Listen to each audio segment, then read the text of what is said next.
Le football, le sport, un monde de passion et de découverte. Nous parlons à présent d'une discipline sportive qui a été inventée par un Camerounais, Otofis Owonambida. Les 25 ans d'existence de ce sport seront célébrés au mois d'août prochain à travers une compétition internationale au Palais Polyvalent des Sports de Yaoundé. Le ndambalon est un sport qui pousse à la pratique, le pratiquant à l'effort physique. Il se pratique sur une surface plane aux dimensions précises, 30 mètres de longueur et 12 mètres de largeur. Nous allons maintenant faire connaissance avec la discipline de façon proprement parlée avec Nestor Kamga, notre guide.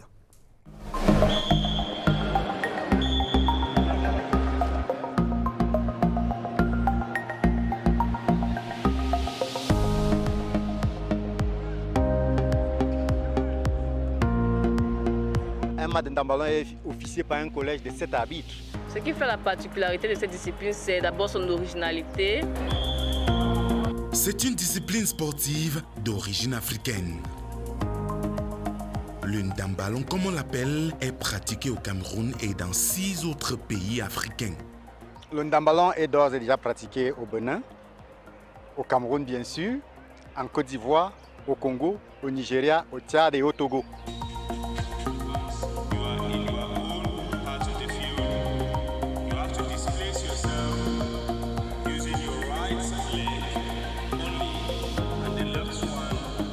Le ndambalon est tout simplement une discipline sportive collective mixte qui met aux prises sur un terrain de 30 mètres de longueur sur 12 mètres de largeur, 2 équipes mixtement constituées de 5 joueurs chacune.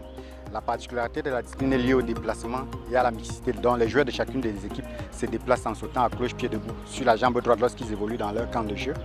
Dans la zone centrale, les 2 équipes se déplacent en station accroupie, soit au saut de grenouille ou au pas de canard.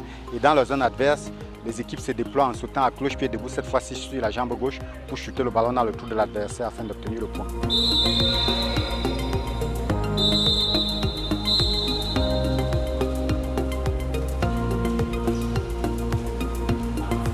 Conçu en 1997 par Otofis Owonambida, alors étudiant, le ndambalon a des règles bien définies.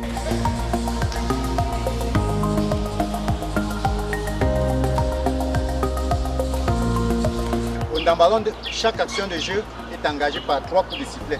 Le premier coup de sifflet, c'est pour permettre aux joueurs de prendre les positions correspondant aux zones de jeu dans lesquelles ils se trouvent. Le second coup de sifflet, c'est pour permettre aux joueurs devant engager le match de prendre le ballon. Le troisième coup de sifflet, c'est pour permettre aux joueurs d'engager le match et d'engager le jeu.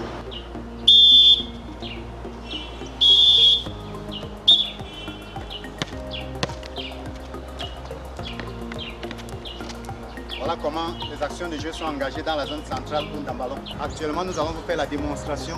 Comment est-ce qu'on part avec le ballon depuis son camp jusqu'au camp adverse.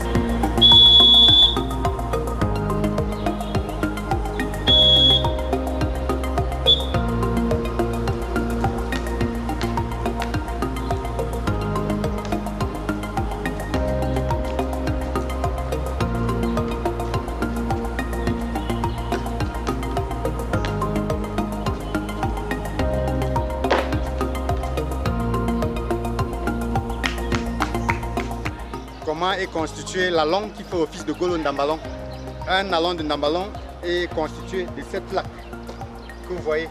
Cette distance, cette longueur est de 122 cm. De ce point à ce point fait 22 cm. Cette hauteur est de 83 cm. Et ce trou qui fait office de but, qui est appelé allon, fait un diamètre de 44 cm. Il est également constitué d'un filet fixé sur l'arrière de la plaque qui permet de garantir l'authenticité de la longue marquée ou du but. L'inclinaison par rapport au sol est de 45 degrés. Et au ndambalon, chaque fois qu'un point est marqué ou un but est marqué, on dit un allon est marqué. Ce qui fait la particularité de cette discipline, c'est d'abord son originalité, l'équilibre et la souplesse qu'il y a. Éviter d'aller dandiner de gauche à droite, il faut être droit et garder bien son équilibre durant un match. Concevoir un nouveau modèle d'activité d'éducation physique et de spectacle sportif alliant à la fois extrême sportivité, réflexe et unité de cadence sont les motivations qui ont généré l'idée de création de ce sport. Les ndambalongeurs et les ndambalongeuses s'adonnent à cœur joie depuis bientôt 25 ans. 25 ans, ça commence à durer. Rendez-vous au mois d'août prochain au Palais des Sports pour vivre cette compétition avec la mise en évidence de ces différents pratiquants. Alors, on va